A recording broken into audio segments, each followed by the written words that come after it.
Mom, that pension money is just sitting there anyway. You might as well take it out and help us upgrade to a better school district house.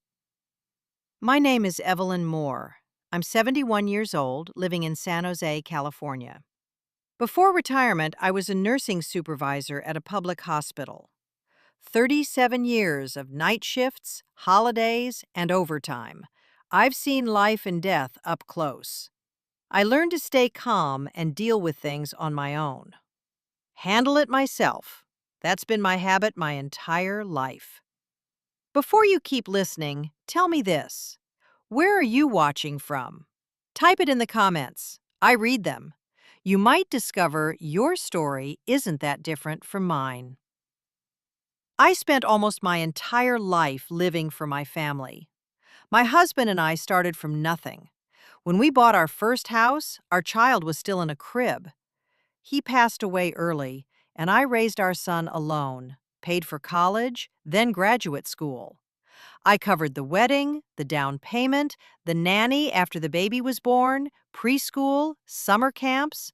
Almost every check came from me. I called that trust. I trusted blood, promises, and the weight of the word mom. Until she appeared, my daughter-in-law. The first time she came to my house, her eyes lingered on the copy of the property deed on the wall. She smiled sweetly and said at the dinner table, almost casually, "Mom, at your age, you don't really need that much money. Planning the inheritance early is better for everyone." I simply took a sip of water and said nothing. The real drama began 3 years ago. I went to the bank to transfer $420,000 of my retirement funds into my existing living trust, meant for medical care and my later years. The teller frowned at the screen and said, "Mrs. Moore, this account has already been set up as a joint beneficiary account, and there's a quitclaim deed in effect." I froze. The document had my signature, but I had never seen it. At home, I laid the papers on the dining table. My son kept his head down. My daughter-in-law crossed her arms and said lightly, as if discussing the weather, "Mom, you signed it at the hospital that day, don't you remember? We were just helping you simplify the process. In the end, it's all family anyway." "Family?" I looked up at her. "You changed my retirement money directly into yours?" She rolled her eyes. "Don't make it sound so ugly. It's not like you'll be starving." At that moment, I understood. Greed doesn't need a disguise. I didn't argue. I didn't cry. I just nodded and said, "I need time to think." They thought I had accepted it. What they didn't know was that I still had the most important thing left, a sound mind. The next day, I met with a lawyer named David.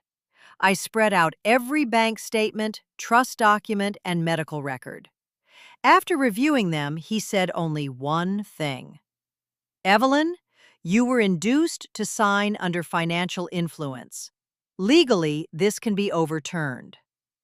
For the next 6 months, I remained the same quiet old woman on the surface, attending family gatherings, helping with the kids, even smiling while talking about housing prices. Behind the scenes, David helped me do 3 things. 1.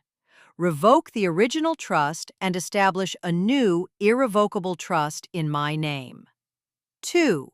File a will amendment, clearly excluding any unauthorized beneficiaries. 3. Freeze the $420,000 and recover the $180,000 that had already been transferred. Everything legal, calm, and silent. If you think the story is already satisfying, don't leave yet. Tap follow, subscribe, because the real counterstrike is next. The confrontation happened in a law office conference room. It was called a family asset briefing, which I initiated.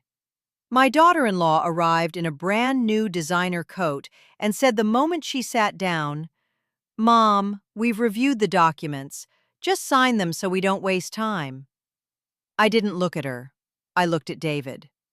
Begin, I said. David slid the new trust documents to the center of the table and read the clause clearly.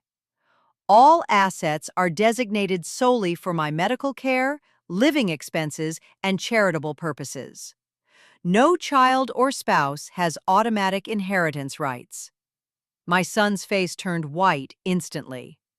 My daughter-in-law jumped up, her voice sharp. That's impossible! That money was supposed to… David looked up. Ma'am, please be careful with your wording. Otherwise, I will advise my client to consider legal action for undue influence and financial fraud. The room went dead silent. I finally looked at her, my voice calm, almost cold. You thought I was old and didn't understand the rules. You were wrong. I was just choosing silence. She started screaming, accusing, crying. I simply closed the folder and stood up. Now, I live in a small house by the sea. I do yoga twice a week and volunteer in nursing from time to time. My money is in trust, safe, clear, and with boundaries. My son rarely contacts me. My daughter-in-law never appeared again. But I sleep very well. Because I finally understood one thing. Dignity is not given by others. It's something you protect with your own hands. Remember this.